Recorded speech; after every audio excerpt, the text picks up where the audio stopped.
fact that he's out, and then I'm on the sidelines and I hear, hey, 17 said he wants to go back in. Look, you might think that's a normal thing in this game. Maybe it was 10 years ago, but you just see less and less of that happening. I think there's more of a, Doc doesn't think I can go here. Maybe I should sit out the rest of the game. But 17's built different. Aaron Rodgers talking about Davante Adams, who seemed to be out yesterday with an ankle injury, and he was trying to loosen up his hamstrings, and it looked like he wasn't going to be back in. He came back in. He scored the go-ahead touchdown for the Green Bay Packers, who moved to 7-2 and tortured the guy who had $99,000 wagered on the Packers on the money line bet. Wow. At odds of minus 1,100 to only win $9,000. Whatever you win, and obviously it's 9,000. It's not worth the 3 hours of hell that person had to go through, thinking that the 99,000 was going away and never coming back. And I spoke to Marquez Valdez-Scantling, who had a great game, career high 149 receiving yards, had a long catch and run for a touchdown earlier in the game from Aaron Rodgers. There's been this constant problem with the Packers at home this year. They don't have fans. They don't have energy. Coach Matt LaFleur mentioned to the reporters after the game. Valdez-Scantling said, hey, it's on us as players to muster it, but he acknowledged to me. Yeah. Early on, they just didn't have it. If you watch the game, you could see it. It happened against the Vikings, and they lost. It happened against the Lions, and they finally found a way to turn it on. Right. The only team it didn't happen against was the Falcons. So in 3 of their 4 home games, the Packers have come out flat and sluggish. And I think a lot of it has to do with the fact that there's no fans in the stands there, Chris. Well, yeah, I mean, it's certainly a great advantage up there with their fans. That, setting is always special that way. I think the other thing is, too, I mean, I don't want to be a jerk or anything, but hey, yeah, they're 7-2, but like we've discussed, like we've heard Coach Dungy on a few clips here today, it's just an underwhelming 7-2. I don't want to be that way. I love Aaron Rodgers and Green Bay, and I root for them that way. But, yeah, there's not any area of their team that's really dominant, except for 12 and 17. That's the one area where you can go, no, they're dominant, and if you let them one-on-one, they're going to beat you. That's kind of where, they went into a lull yesterday with the game 17-10, big pass play to Davante Adams. He fumbles, right? Sets up the short field. Jacksonville, 17-all. And then Rodgers throws an interception, either the next drive or 2 drives later, as they're down the midfield, and all of a sudden you're going, whoa, watch out. Let alone they've already let a punt return happen, and the Jacksonville Jaguars are running the ball between the tackles almost at will all day long. So that's where it's weird with Green Bay. But when 12 and 17 are out there, they always got a chance. I asked Valdez-Scantling how much grief J.K. Scott was going to get for that attempt to tackle Keelan. Oh, man. Keelan Cole Sr., yeah. Yeah. And he said none, because he's paid to punt the ball. He's not paid to make the tackle. Good answer. That's a good teammate. Very good teammate. I spoke to Tua Tagovailoa as well, and that was a challenge because we're on the air as I got the call because there's so many late games yesterday. I wanted to try to talk to some of the guys who played in the bigger games of the day, and all due respect to the 10 teams that played at 1 o'clock, for the most part. Not a great slate of early games yesterday. It's still football. It's still on TV, so we watch it.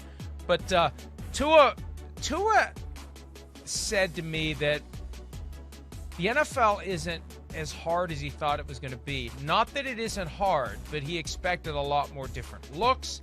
And this is a testament to Brian Flores. Tua Tagovailoa got to the point where he was confident in his abilities and believed he belonged at the NFL level because of practice, because the practices are so challenging, that the games in comparison, are easy for him. And that's where he got to the point against a good scout team defense to get to the point where he feels like he can do it. Yeah. And, I think he's going to see more looks as he creates more film that defensive coordinators can break down once people get an understanding of what he's doing, why he's doing it. But he's very upbeat, very optimistic, very just a great kid, and we want nothing but the best for him. And, it was 1 year to the day since he suffered the broken hip at Alabama that ended his college career. And I asked him about the hits he's taken so far at the NFL level, and he said, I've already taken enough. I'm fine. I don't want any more. But he understands that no matter what he does, that's going to be part of the game. Well, he's so easy to root for. He's got such a great smile, charisma, everything like that. Saw the talent again yesterday. Again, saw a few throws in the pocket where I just went, ooh, wow, that looked good. I mean, the way he can get the ball out of his hand and kind of dance his feet around, it is special that way. It is. And, to the point, too, Mike, where, hey, he's being coached well. He's being coached well. And Brian Flores coming from New England, they're not into like, oh, we want practice to be perfect and we want Tom Brady to be 27 for 27 and the ball never hits the ground. No, they don't play that. That's where I think a lot of teams mess up. No, they do. They make life hard. I remember working in New England. We'd have practices on a Friday sometimes. I'd be like, man, Brady's like barely above 50%. And it wasn't that he was doing bad, but they were challenging him. They weren't just going to give it like, hey, oh, you feel good? You threw the ball complete? Oh, yeah, we're good Sunday. We're going to win, definitely. Practice was so great. They don't create that false narrative. It's always challenge, work, wait, what if they did this against that, even though we don't like it, we don't expect it, but what if? And that's where Flores is awesome, let alone he was coached by Nick Saban in college. So, yeah, he's ready.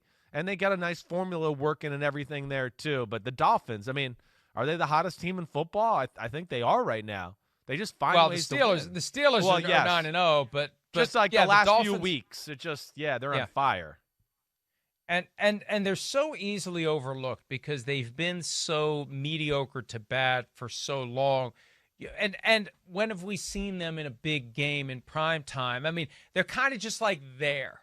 Right? Yeah. If you're watching the entire league and following all 32 teams, the Dolphins are kind of there. They're creating some intriguing highlights. When you watch the games, they look pretty damn good, but they've yet to really arrive. We're waiting for that moment when they declare themselves. And they have to wait until week 17 for another crack at the Bills. And that may be our last Sunday night of the season game because it could be for all the marbles in the AFC East. But that may be when we get to see Tua and your boy Blue on the field at the same time.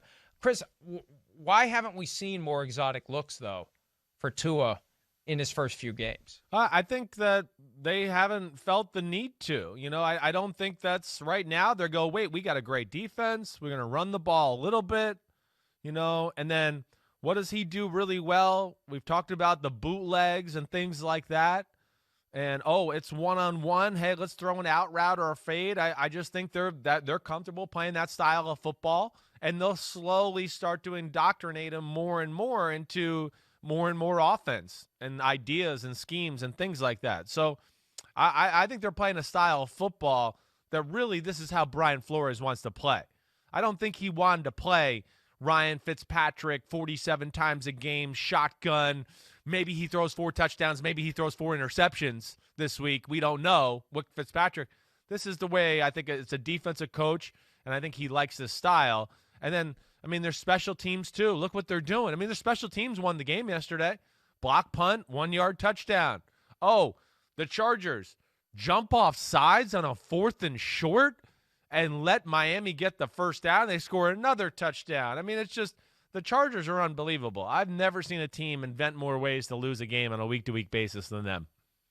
But I've always heard it's like 4 to 6 weeks of game film, and then defenses are ready to take away what the quarterback wants to do, to frustrate him, to confuse him. I keep waiting for that moment when there's a specific game plan that's designed to address the things the Dolphins are trying to do with Tua, to remove those, to attack those, and to force something else. The Belichick approach. And whenever they play the Dolphins again, maybe that's when it'll happen, Chris. But I keep waiting for that. Yeah. And maybe it's a few weeks away. Well, yeah. And, again, they're not having to be over-reliant on him.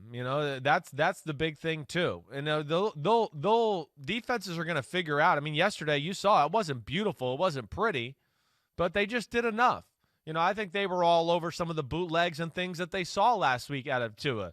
So, yeah, they're going to have to continue to, counterpunch off of, wait, this is what we've done, but we got to infuse something new to his attack here on a weekly basis to give us that advantage. But, man, you talk about a team that plays 3 phases of the game, complete complementary football week after week.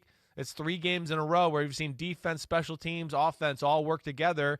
and they pull off upsets and wins, and they look damn good. One guy I had to talk to yesterday was Ronald Jones, who had 192 yards rushing, 98 of which came on one play. And I talked to him about how he used the available technologies. Who says technology isn't good? The available technologies at his disposal, as the case may be, to avoid Jeremy Chinn's effort to knock him down. Franchise record 98-yard touchdown. How'd your lungs feel on that run? Yeah, I'm not gonna lie, I was cold turkey, coming out of halftime, so I felt good. Obviously a lot did a great job, and just had to be one man, two man, yeah. So that felt good. So definitely did that. How much did you use the video board to see how close the guy was behind you? Yeah, I used it. I probably looked up too early, just put my head down and run, but it definitely gave me a good sense of where he was. And then I thought, he was about to go for the leg, so I had to, give him a little hurdle, little step. And it just felt good to get that, get the team going like that. It really is neat to see when it's happening that the guy has the presence of mind to use that video screen, which Daniel Jones didn't use when he fell flat on his face a few weeks ago. He thought somebody was close to him. You could see he wasn't looking up. Chris, if he looks up, he knows he's in the clear. He doesn't have to try to run faster than his body will carry him.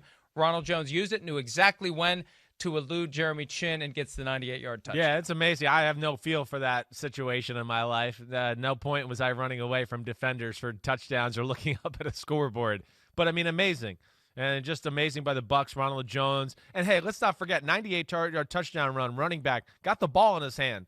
He should be slower. You got to be special fast to have that kind of long touchdown run in the NFL. Yeah, absolutely. It was great to see the Buccaneers turn it around after what we saw last Sunday night. Hi, I'm Mike Tirico, and thanks for watching. Make sure to hit subscribe for the latest news and highlights from NBC Sports.